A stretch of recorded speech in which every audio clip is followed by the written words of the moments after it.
Raina sat alone in the farthest corner of the art room, her desk angled toward the window where late afternoon light spilled in, weak and indifferent. The classroom hummed with quiet chatter, the scrape of chairs, and the faint buzz of fluorescent lights overhead. Pencils scratched paper, scissors snipped glue-stained edges, and music played low from someone's phone speaker until it didn't. There was a shift, not in the air, in the tone, a silence, subtle but deliberate, like breath being held. Raina felt the presence before she saw it. A soft footstep, a shadow behind her shoulder. Then, the hiss of scissors slicing something thicker than paper. A tug at the back of her head, a weight lost. She froze. Laughter burst out, sharp and sudden, like glass breaking. "Yo, did you just... Oh my God! I can't believe he did it!" Raina didn't move. Her hand rose slowly, almost thoughtfully, reaching behind her neck. Her fingers touched air, then frayed strands. She brought her hand forward, and in her palm lay the end of her braid, severed, torn, dangling like something left behind after a storm. Behind her, Brandon stood grinning, holding the rest of her braid aloft like a hunter with a trophy. "It was just a joke," he smirked. A chair scraped, then another. Voices dimmed, some eyes widened, others darted away. Even the music stopped. Raina stood. Her movements were measured, too slow to be dramatic, too quiet to be safe. Her eyes locked on Brandon. "How dare you?" He took a half step back, grin faltering. "Chill," he laughed nervously. "It's just hair." She didn't answer. Her feet moved forward once, then again. Then came the sound. Crack. A clean, brutal punch. The snap of cartilage. Brandon's head jerked back like a puppet whose strings had been cut. He hit the edge of the table, collapsing sideways. Blood splattered on paper and pooled on the floor, red against pale gray linoleum. Kyle moved next. Fast. Too fast. But Raina was faster. She turned with precision, catching his wrist mid-swing. A twist. A pivot. The sound of bone grinding against bone. Thud. He screamed, short, high, almost childlike. The room exploded in chaos. "Jesus! She broke his arm!" "Someone get a teacher." But Ms. Henley was frozen by the window, mouth ajar, eyes wide, her hands hovering near her desk like she couldn't remember what they were for. Across the room, Josh had gone pale. He leaned against the wall, his body still but his eyes wild. When Raina turned her gaze to him, he flinched. His mouth opened but no sound came. She held her stare. 1 second. 2. He looked away. Raina lowered her eyes to the floor. The braid. It lay twisted near Brandon's foot, wet at the end from where he'd gripped it. She picked it up carefully, brushed the dust from it with her fingers, and turned toward the door. A desk overturned behind her. A paint bottle rolled across the tile. Someone whispered, "She's gonna get expelled." Someone else said, "I'd have done the same." But no one moved to stop her. She opened the door, walked into the hall. Each footstep echoed louder than the last. Down the corridor, past the lockers, past the windows glowing gold with fading daylight. Then came the intercom. Raina Matthews to the main office, immediately. Inside Principal Clinton's office, the temperature felt colder. The blinds were drawn. The carpet was too clean. He didn't look at her when she entered. 3-day suspension, he said before she sat down. Effective immediately. But you hit 2 students. One is bleeding. The other may need surgery. That behavior is unacceptable in any setting, especially a school. His voice was calm, like reading from a script. "They cut my hair," Raina said, her voice low. Clinton finally looked up. "And you responded with violence, which makes you no better." She didn't argue, didn't cry. She simply stood, the braid still clutched in her fist, and walked out again. Down the stairs, through the courtyard, past the gates. The sun had disappeared behind the buildings. Wind rustled through leaves. A dog barked in the distance. Before all this, before the braid, the blood, and the silence that followed, there was another version of Raina. A smaller girl with sharp eyes and a backpack too big for her frame, weaving through cracked sidewalks and broken fences, always glancing twice before crossing any street. She lived in a 2-room apartment off Howell Avenue, above a pawn shop that smelled like metal and old regret. Her mother worked nights at a packaging plant and slept through most mornings with one arm curled around her ribs, like she was holding in something that might shatter if she let go. It wasn't a good neighborhood. Not for a girl like Raina. Not for anyone, really. Some afternoons, the walk home felt like a game she didn't want to play. Guess which corner had the boys with loud mouths and heavy hands. Guess whether today would be words or worse. She learned early to walk with purpose, not fear, but that only took her so far. One day, it wasn't enough. She remembered the shadows first, how they fell across the alley like a warning she didn't read fast enough. 3 of them, maybe 4. Boys just older than her but loud in the way people get when they're used to taking and not being stopped. One pushed her backpack off her shoulder, another tugged at her hood. The third didn't say anything. He just cracked his knuckles and waited. That's when he showed up. Not with a yell, not with some heroic entrance, just a calm voice behind them. Pick on someone who's picking back. The boys turned. One scoffed, one laughed. But they didn't stay long. Something about the way the man stood, the quiet in him, the steadiness, made them decide it wasn't worth it. He looked at Raina then. Just a glance. Not pity, not concern. Something else. Like he recognized something. You okay? She didn't answer. Just nodded once. He didn't ask again. That's how she found the underdog gym. Tucked behind a closed laundromat, the gym looked like it belonged to another decade. The paint peeled, the lights flickered.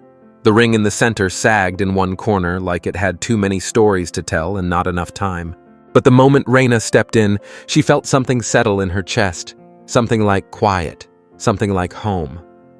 The man from the alley was already there, taping his wrists. He didn't introduce himself the way most people do. Someone else said it in a half-whisper, half-awe. That's Stallone. She blinked. Like Rocky? He nodded once, like an old man who still has something to teach. The gym wasn't a place for glory. It wasn't for Instagram photos or protein shakes. It was for kids who didn't have anywhere else to go. Kids like her. They trained with borrowed gloves and duct-taped shoes. No one was rich. No one pretended to be. Stallone didn't treat them like charity. He treated them like fighters. He watched Raina for 3 days before saying a word to her. Then one morning, before the others arrived, he tapped the mat and said, "Come early tomorrow. Let's see what you've got." The first lesson wasn't punches. It was standing still. "Hold it," he said, as she sank into a low stance, legs trembling within minutes. "Don't blink. Don't breathe through your mouth. You want to survive a fight? You learn to listen to the silence between punches." Then came the breathing. In, out, in again, until her ribs felt like they were learning a new language. And only then the punch. Just one. Same motion, again. She did. Then again. Then 100 more times. Until her knuckles ached and her shoulders burned. "You don't throw it to hurt," he said. "You throw it to remember you can." Day after day, she showed up before the sun. He never went easy on her, but he never looked at her like she'd break. That was new. One morning, between drills, he sat on the bench beside her and asked, "You ever wonder why people don't fight back?" She shook her head. "Because they think they can't," he said. And somewhere along the line, someone taught them that. "I'm here to teach you different things." It was the only place she felt strong, felt whole. Then her mother lost her job.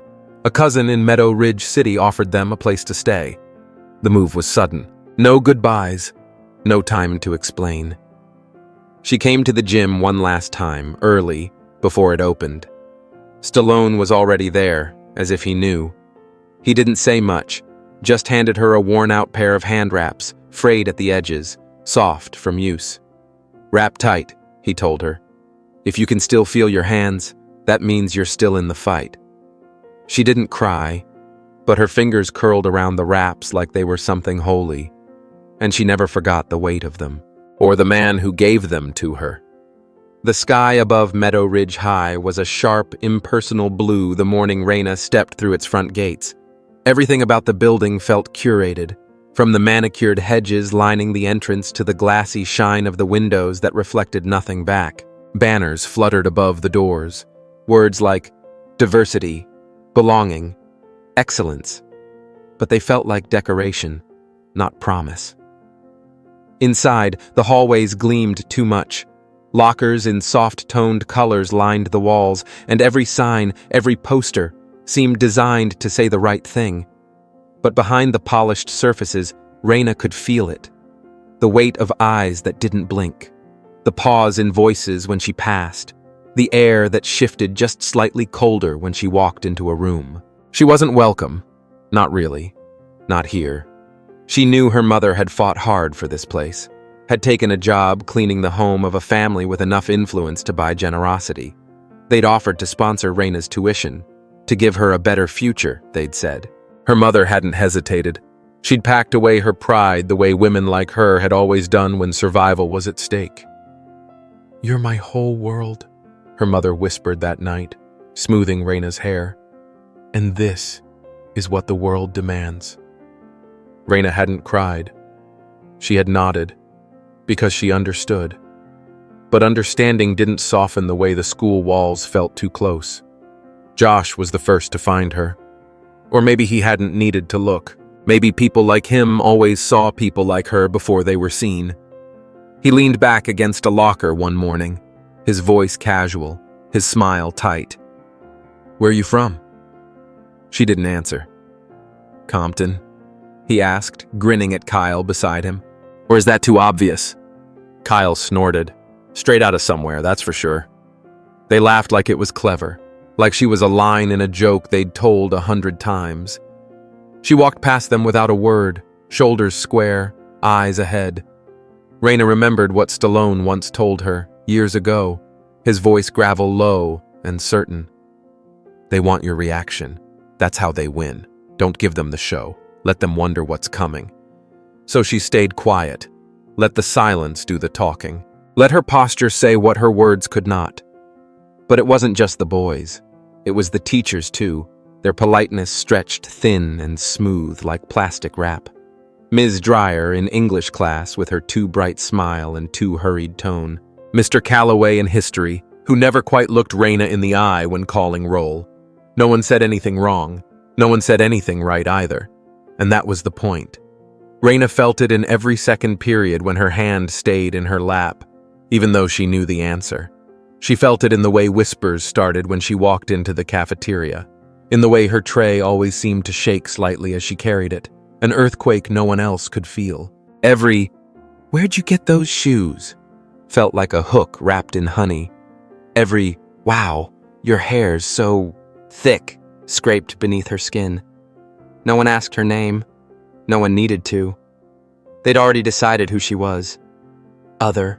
Every brush in the hallway, every shoulder that bumped her a little too hard, every "oops" said with a smirk instead of apology, it was all part of the same game.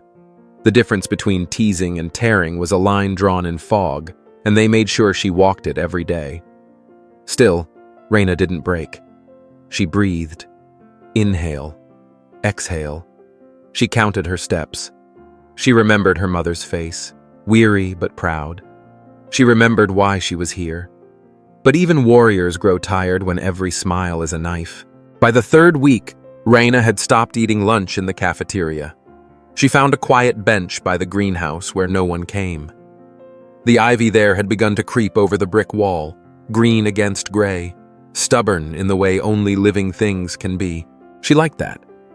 It reminded her of home, of herself, alive, even when nothing was easy. On Thursdays, she had art again. Different teacher, different room. But the smell of paint was the same. She drew with her left hand now, not because she had to, but because it made her think more. Slow down. Her lines were careful, deliberate. A face was starting to form on the page, strong jaw, eyes that knew too much, mouth half open like it was about to speak. She didn't know who it was yet, but she kept drawing. But they wouldn't leave her alone. Brandon's voice had a way of arriving before he did. Loud, brazen, meant to draw eyes. He slapped the back of her shoulder that morning in history class, a little too hard to be playful, then leaned close enough for the stink of soda on his breath to touch her skin. "What's good, Queen Latifah?" Laughter circled from behind. Raina didn't flinch. Her pencil moved across the margin of her notes without pause. But inside, something shifted. Not a flicker, not a spark. Something low and slow, like coals warming under ash. Later, in English, when she answered a question no one else could, he whistled through his teeth. "Dang, girl. Straight out of Compton and still got time for Shakespeare." His voice carried over the room like cheap perfume. More laughter. Ms. Dewhurst glanced up, smiled nervously, and kept talking. Raina's face was blank, but her jaw was locked tight, and her fingers pressed so hard into her pen that the plastic bent beneath her grip. She didn't look at him. Not yet. In gym, it was Kyle who made the move. The basketball rolled wild. Raina chased it to the sideline, quick and light on her feet. She turned, gripping the ball just as Kyle barreled into her with a shoulder that came too fast and too hard. Her body tilted, just for a second, but she caught herself. Both feet planted, both arms firm. Kyle smirked, stepping back like it had been nothing. Raina stood tall, looked him in the eye. "Not funny," she said. Her voice wasn't raised, but it landed like a low thud against concrete. Kyle didn't reply. He didn't have to. The gym echoed with the memory of that voice longer than any whistle could. Every night repeats like a habit. The house was quiet. Her mother had gone to bed early. Raina sat on the floor of her room, back straight, eyes locked on the glow of the laptop screen. The video played again. Stallone's voice, calm and gravelly, drifted through the tinny speakers. "Elbows in, eyes forward. Don't move unless you mean it." She rewound, replayed, again and again. She stood, shifted her stance, left foot back, core tight. She moved slow, measured, deliberate. She didn't want to fight. She had promised herself. But she knew better than to wait empty-handed. She didn't train for revenge. She trained for control. For the moment, the line would be crossed. And when it was, she would not hesitate. Thursday morning, the hall smelled of lemon wax and cafeteria heat. Raina turned the corner to her locker, her fingers halfway to the dial when she saw it. Dozens of ripped notebook pages plastered across the locker door. Bold black marker scrawled the same phrase again and again, crooked and cruel, "Go back to the hook." Her backpack slid from her shoulder. She stood in silence, breathing through her nose. A few students paused at the edge of the hallway. Most didn't stop. They saw it, and they kept walking. The way people do when they've seen something too many times to be surprised. Raina reached out. She peeled one note free, folded it in half carefully. Then again. And one more time. The square fit into the breast pocket of her jacket like it had been waiting for a place to rest. She didn't rip the others down. She didn't scream. She didn't report it. Not yet. This would be returned. Not in anger, not in panic, but in precision, and on her terms.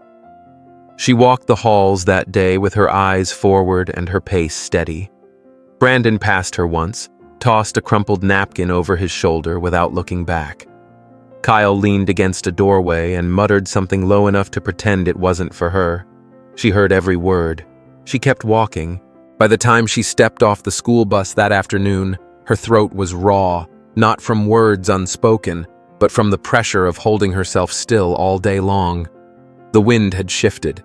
The air smelled faintly of distant rain and smoke from someone's backyard grill. The sky, overcast and tight, pressed down on her shoulders. She hadn't realized she'd walked the entire block without noticing. Her front steps appeared before her like they had been waiting. She stood there for a moment, her key cool in her hand. Then she reached into her pocket, pulled out the folded paper, and stared at the words once more. Go back. She pulled a pack of gum from her backpack, unwrapped a piece, chewed slowly, deliberately. Then, in one smooth motion, she peeled the gum from her mouth and pressed it, soft, tacky, right onto the cut end of her severed braid. She stared at it. That would be her explanation, if her mother asked. And somehow, it would be enough. The gym was empty. The lights above buzzed with a low metallic hum. Logan, the school's longtime PE teachers, sat alone in the corner office. The screen in front of him paused on a single frame. Raina, frozen mid-movement, eyes wide, her braid falling. He is in his late 30s, with skin the warm shade of burnt cinnamon and short, tightly curled hair. Born and raised in the South Bronx to a Dominican mother who worked 2 jobs and a grandfather who taught him to box in the back of a corner store, Logan moved like a man who never forgot what it felt like to be underestimated. He hit play again, not because he needed to see it, but because something in him demanded he not look away. The laughter, the silence, the look on her face. He had seen that before. Not 2 years ago, Manuel had stood in the same silence. A wiry kid with quick feet and a thick accent. Manuel had come into Logan's class wearing worn sneakers and a stubborn pride. Brandon had cornered him more than once, small jabs, taunts, a shove in the locker room. Then one day, Manuel pushed back. He was expelled within a week. Logan had tried, God, he had tried. Filed a note, spoke to a counselor, was told it would be handled internally. It wasn't. Manuel left without a word. The hallway locker emptied overnight, and Logan remembered standing in the gym afterward alone, watching the dust gather along the baseline, powerless, embarrassed, angry. That anger lived in him still, buried deep, coiled like a spring. But now, watching Raina, it stirred again. She hadn't backed down. She hadn't been erased. Logan closed the video file and sat back, rubbing the heels of his hands into his eyes. His fists still trembled. The school called it discipline. He called it erasure. It had taken a 16-year-old girl standing silent in the middle of a broken classroom to remind him what it felt like to want to fight back. That afternoon, he saw her again. Raina had returned to school like someone walking into wind, head up, gaze straight, not looking for trouble, but not afraid of it either. He watched from a distance as she walked the perimeter of the track alone, her backpack slung low, arms folded. She didn't look around. But Logan did. He saw how the other students avoided her now, not with cruelty, no, that had shifted, but with the kind of silence that comes from not knowing which side you're on anymore. After the final bell, he found her near the equipment room. The door was open, the air filled with the scent of old rubber and the clatter of weights being put away. She was there, quiet, wiping down a set of mats like it meant something. He didn't say her name. He just stepped into the doorway, held out a bottle of water, and placed it gently on the bench beside her. She looked up, cautious, guarded. "I saw the footage," he said. She said nothing. He sat on the edge of the bench, arms resting on his knees. What they did? It wasn't the first time. Still, no reply. He glanced over at her, then down at the water bottle. "I used to think staying quiet was the only way to keep this job, to keep anything. But I remember a time I wasn't so quiet." She folded the towel in her hand with slow precision, her eyes narrowing, listening. "Years ago," he went on, "I tried to speak up. A good kid, got shoved out of here like trash. And when I tried to bring it up, they told me to focus on sportsmanship. Told me I was inflaming things." Her gaze softened, just slightly. "I couldn't help Manuel," he said, the name catching in his throat. "But maybe I can help now." He reached into his duffel bag and pulled out a worn, spiral-bound notebook. Its corners were bent, pages filled with ink that had faded in spots. He placed it beside her, careful not to touch her hand. She stared at it, wary. "It's mine," he said.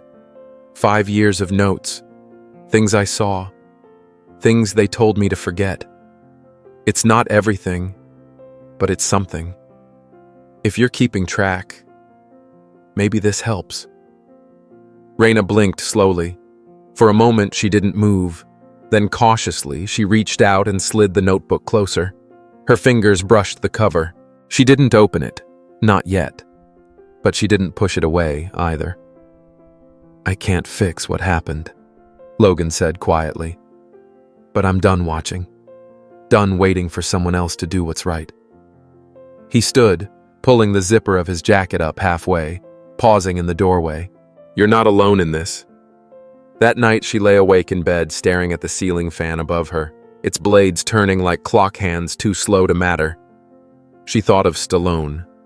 Not the movie star, but the man who once sat beside her on a concrete stoop when she was 12, tying his worn sneakers, telling her that pain was nothing if you didn't know where to place it. "It's not about how hard you hit," he'd said, tapping a finger to her temple. "It's about when, where, why. A fight is won here, not here." And he'd tapped again, this time to her fists. "You got heart, Raina, but heart don't matter if your mind's asleep." She closed her eyes and whispered the words again, letting them settle like prayer. Then she opened the notebook to the first page and began to write. The next day, the world sharpened. Hallways, once blurred by noise and motion, became clear lines of strategy. Every smirk was measured. Every whisper recorded. She dated each entry with care, described the color of a teacher's tie when he looked through her like glass. She noted the time when Kyle passed by, muttering a name too low for the room to catch, but just loud enough for her to hear. 11:23, she wrote. Called me Queen of Crazy. Smiled when he said it. No witnesses, but I saw the smile.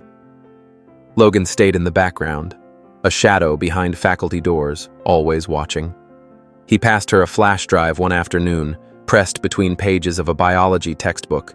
Cafeteria 2 weeks ago, I pulled it from the security backup before they wipe it. She didn't ask how he got it. She didn't need to. Logan was the kind of man who didn't speak unless it mattered, like Stallone, like her. One Friday before last bell, he handed her something else, small, black, barely bigger than a paperclip. Camera, he said, his voice almost a whisper. Pin it inside your backpack. Let it roll during lunch. Don't touch it. Just let it see. Her hands shook a little as she took it. Not from fear, from the weight of what it meant. She wasn't just a girl in a fight anymore. She was an archivist, a witness, a stonecutter carving every slight into permanence. Something shifted that week. Subtle, but real. She noticed it in the cafeteria first, when a Latina girl who usually sat alone glanced her way and gave a small, almost invisible nod. Then in gym, when one of the Korean boys, soft-voiced, always in the back row, dropped a folded piece of paper near her locker without a word. She opened it between classes. A single line, written in tight, slanted letters. They pushed me too. I didn't push back. But I see you. Raina folded the note carefully and slipped it between the pages of her notebook. She didn't cry. She didn't smile, but something deep inside her stilled. Like the trembling had paused. Like someone else had finally said, "Me too." She wrote more that night. Pages filled with timestamps and names. But in the margin of one page, she wrote something else. Something for herself. Not evidence, not strategy, just a thought. They don't expect me to remember. They count on me to forget. But I won't. I write it down, so it lives longer than their silence. The notebook stayed in her bag like a second spine. She carried it everywhere, even when she didn't write. And slowly, the weight of it gave her something the classroom never had. Balance. Not safety. Not yet. But steadiness. And that was the beginning. Not of revenge. Not of justice. But of proof. The clip had been online for 6 hours. No soundtrack, no flashy edits, just Raina, seated in a plain chair beneath soft lighting, recounting the moment everything changed. Her voice didn't waver. Her gaze never dropped. It wasn't a performance. It was a reckoning. And by noon it had spread like fire through dry grass. Comments poured in. Anonymous letters followed. Old stories. Forgotten names. Silence cracking open. The district couldn't ignore it anymore. The school board demanded a press conference. Public, recorded, final. Principal Clinton tried to avoid it, but the story had escaped the building. It had taken root. Lena sent Logan the link with 2 words. She's ready. That evening, Logan stood on Raina's porch, a folded photo in his pocket and something heavier in his chest. She opened the door without surprise. "You're here to convince me, aren't you?" He offered a nod. "Just to talk." Raina looked at him. "Why do you care so much?" He didn't answer right away. Instead, he reached into his old gym bag, unzipped a hidden pocket and pulled out a photo, creased, soft at the edges, like something carried too long. He handed it to her. And then, the humid heat of a July afternoon slammed into his lungs. Chalk dust clung to the walls of the gym, where ceiling fans spun uselessly above the ring. He was 17, shoulders tight, blood on his knuckles. Tito lay crumpled near the water cooler, holding his nose, yelling curses. The back door slammed open. "Logan!" A voice cut through the haze. Heavy boots crossed the concrete floor, and there he was, real, solid, larger than the posters. Sylvester Stallone, in a black tank top and gray sweats, sweat darkened at the collar. No entourage, no cameras, just him. What the hell happened? Logan didn't answer. His fists were still balled. He wasn't ready to explain. Sly stepped between him and Tito without looking away. "Out," he told Tito. "Get that nose cleaned up. I'll deal with him." Tito hesitated, then stumbled out, muttering. Stallone turned to Logan. "You think this is what we taught you?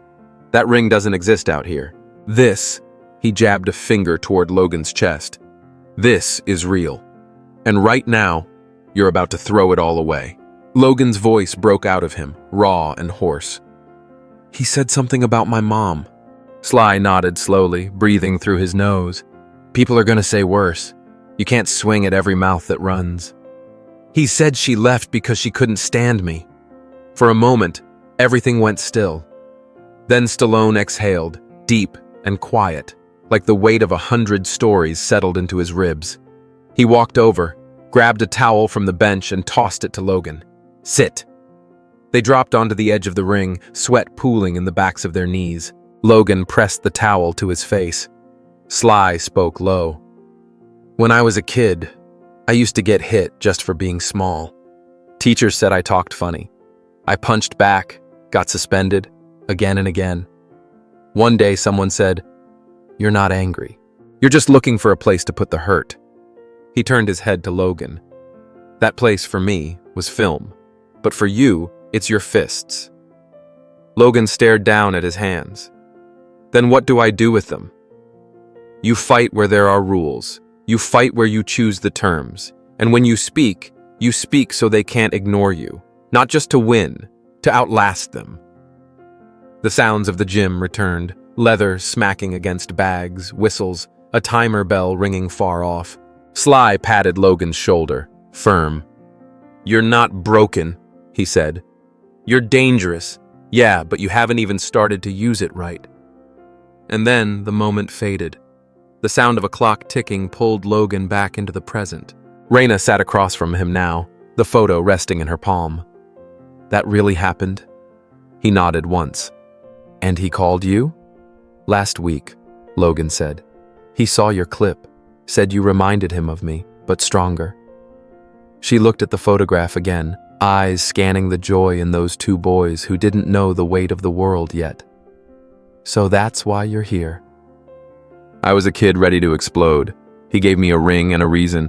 Now I'm giving you the mic." Raina stood slowly, the photo still in her hands. Her voice was quiet, but certain. "I'll speak." He looked at her, waiting. She nodded once, her fingers curling around the old memory. "But I'm not doing it just for me. I'm doing it for the kid you used to be, and the man who never let that kid get erased." The auditorium was too quiet for a place built to echo. Rows of folding chairs, polished to a dull sheen, faced the stage like they were bracing for something heavier than words. A banner overhead read, "Community, Courage, Change," bold font, safe color. The kind of words people could nod at without having to live by them. In the front row, Principal Clinton sat stone-faced, legs crossed, hands folded in his lap. He stared ahead like a man posing for a portrait, neutrality etched onto every line of his face. Behind him, the press huddled near cables and camera tripods, eyes darting from their notes to the podium, waiting. Off stage, Logan stood in the shadows by the side curtain, one hand resting against the wall. His eyes never left her. Raina stepped out slowly, each step measured, deliberate. Her shoulders were square, back straight. The lights caught the edge of the white bandage still wrapped around her hand, not tight, not dramatic, just there. A reminder, not of violence, but of endurance. She didn't glance at the crowd.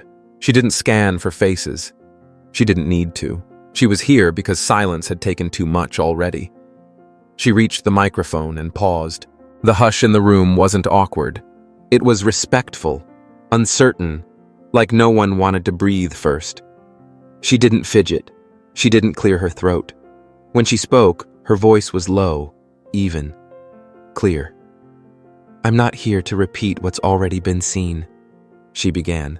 "You've watched the footage. You've read the headlines. You know what happened." Her hands remained at her sides.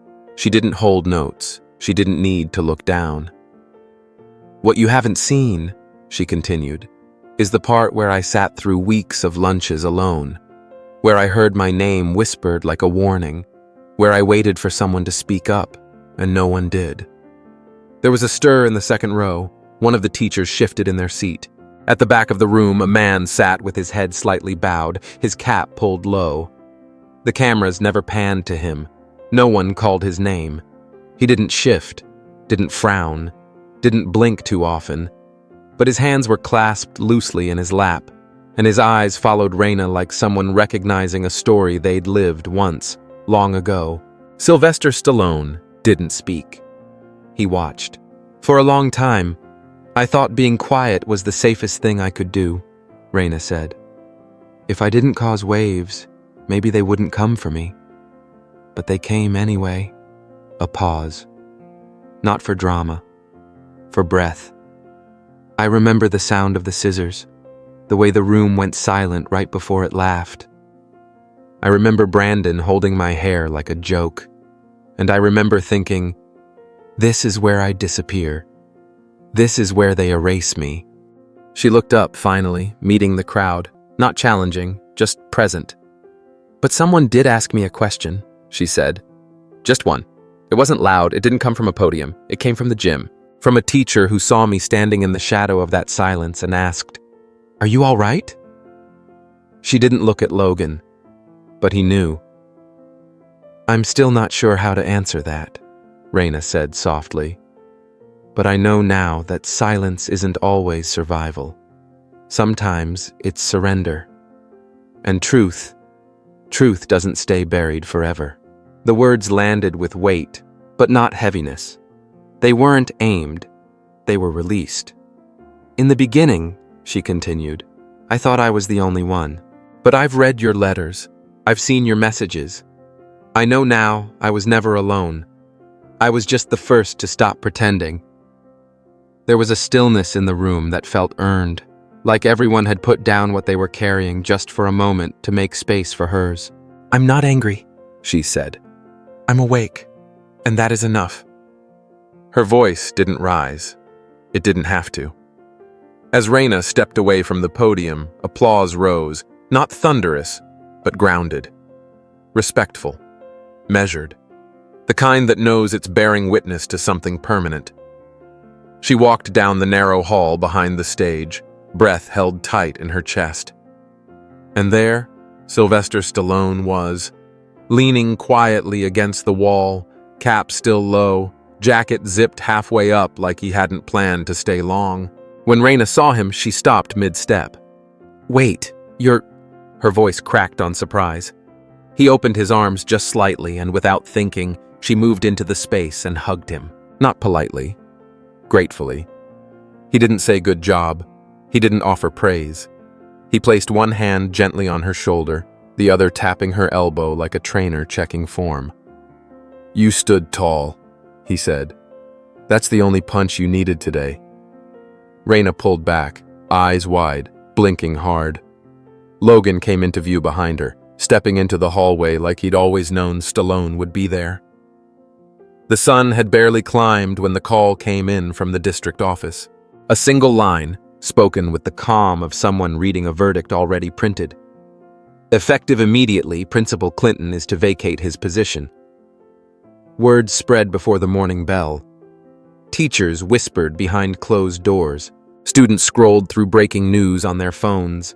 The silence that had once protected him was gone, replaced by questions, documents, signatures, proof. Reports that had been misplaced surfaced. Emails long deleted reappeared. Patterns of favoritism, of silence, of selective enforcement suddenly formed a map no one could deny. What had begun as whispers now moved like thunder. In the cafeteria, a small group of students watched as a district official entered Clinton's office. He didn't put up a fight, just stood, coat in hand, eyes hollow, the weight of consequences finally settling on his shoulders. No press conference, no farewell, just a closed door and a desk left too clean. By week's end, changes came fast. The school board issued new policies, anonymous reporting channels, quarterly anti-bias training for faculty, review panels involving students. It wasn't framed as redemption.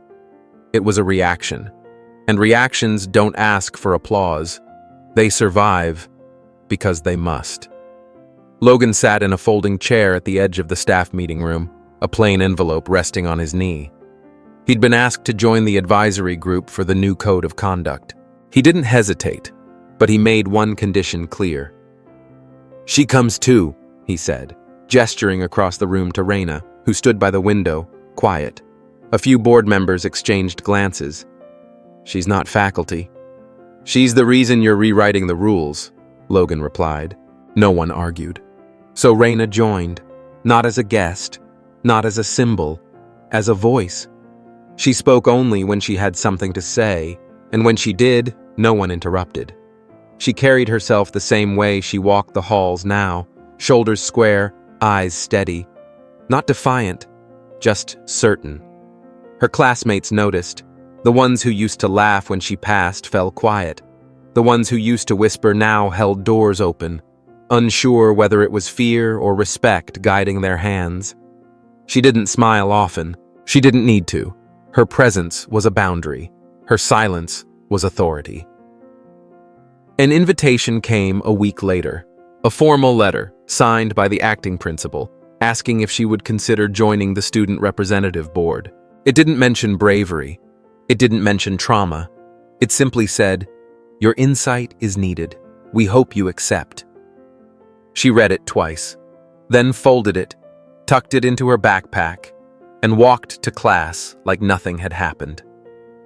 That Friday, the gym was empty. No whistles, no sneakers squeaking against polished wood, just afternoon light casting gold across the bleachers. Raina stepped inside, her footsteps soft on the old floor. She moved past the folded chairs, past the quiet banners hung like forgotten promises, and stopped in front of the far wall. There, framed in simple black wood, was the photograph. Two boys, one lean and sharp-eyed, the other broad-shouldered with the unmistakable grin of a young Stallone. They stood side by side in a summer gym, fists taped, sweat on their brows. But what struck Raina wasn't their posture. It was the pride in their eyes. Not for the fight, but for surviving the reasons they'd ever needed to throw punches. She stared at it for a long moment, then turned away and reached into her bag. The notebook came out, its corners worn, the spine cracked. She'd filled it once with dates, names, offenses, evidence. But this time, her pen moved slower. Not to accuse, not to defend, but to remember. She wrote the name Logan, on the top of a clean page. Below it, a single sentence. "The man who helped me speak without shouting." She paused, then turned to a new page and began again. This time, not about injustice, not about pain, but about the way something breaks when it refuses to bend, and how the sound of it can echo far enough to change a system, and how sometimes the ones who weren't supposed to be seen become the only names that matter. Thank you for staying with us through Raina's story, a journey not just of resistance, but of rising. In a city like Meadow Ridge, where silence once spoke louder than truth, one girl chose not to disappear. She chose to write it down, to stand up, to be seen. If this story moved you, made you think, or reminded you of someone who stood alone so others wouldn't have to, don't let it end here. Share it. Comment below. Let us know what part stayed with you. And if you haven't already, hit that subscribe button so you won't miss the next story that dares to speak when the world stays quiet. Until next time, keep watching, keep feeling, and above all, keep remembering the names that were never meant to be forgotten. All stories on this channel are fictional and for entertainment only. We believe in equal rights for all, and aim to share messages of kindness, fairness, and dignity. Any similarities to real people or events are purely coincidental. These stories are free of political or religious intent and are designed to inspire, not to reflect or represent real-world entities.